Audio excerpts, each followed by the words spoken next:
Monsieur le ministre, vous avez devant vous ce soir 6 millions de Français, 6 millions de Français qui ne comprennent pas.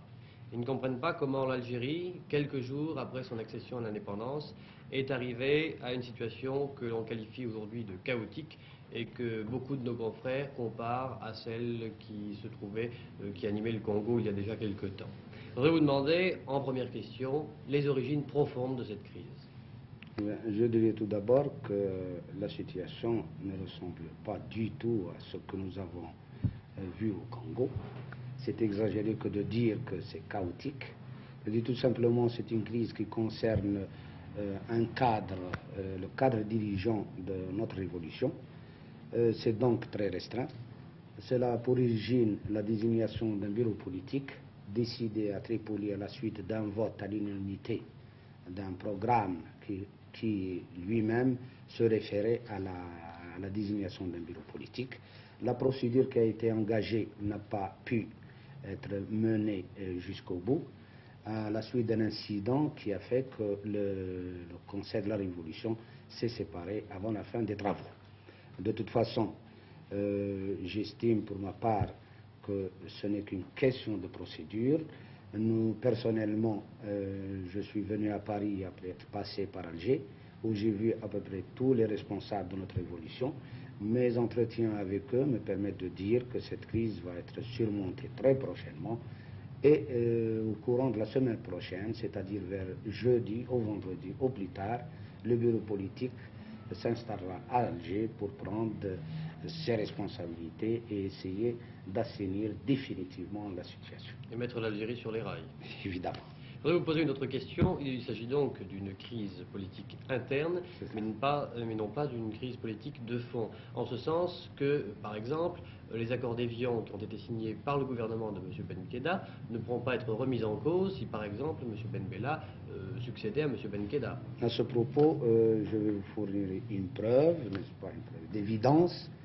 Les accords d'Évian n'ont été signés par le GEPRA qu'après avoir été signés par ceux qui se trouvaient à Aulnois, dont M. Ben Bella. Et vous-même. C'est-à-dire, et moi-même évidemment, c'est-à-dire avant la ratification définitive des accords d'Évian par le CNRA, ce furent, et les premiers, ce sont les 5 qui se trouvaient à Aulnois qui les avaient signés. C'est, je crois, une preuve assez matérielle pour dire que ce n'est pas M. Ben Bella qui remettra en cause, n'est-ce pas, les accords d'Évian, bien au contraire. Autre sujet de préoccupation de l'opinion publique en France, les enlèvements d'Européens. Depuis quelque temps, depuis le 1er juillet, on a cité des chiffres, on parle, je crois, de 500 Européens et aussi des musulmans qui auraient été enlevés par des éléments de la LN ou des éléments incontrôlés.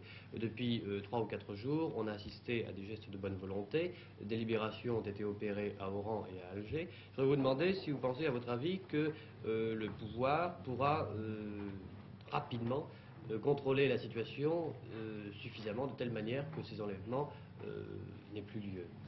Évidemment, je ne peux pas me prononcer sur le chiffre de 500, n'est-ce pas? Je suppose qu'il y a un grand nombre d'enlèvements. Je dis en passant que dans certaines wilayas, cela ne s'est pas produit, ne se produira jamais, et particulièrement dans les wilayas ouest, c'est-à-dire dans la wilaya 5, dans la wilaya 1, dans toute la wilaya 6, donc, qui est tout le sud algérien.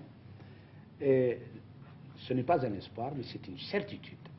Certitude que dès que le bureau politique s'installe à Alger, tout sera fait, absolument tout, pour qu'il n'y ait plus non plus des enlèvements, mais même pas des arrestations.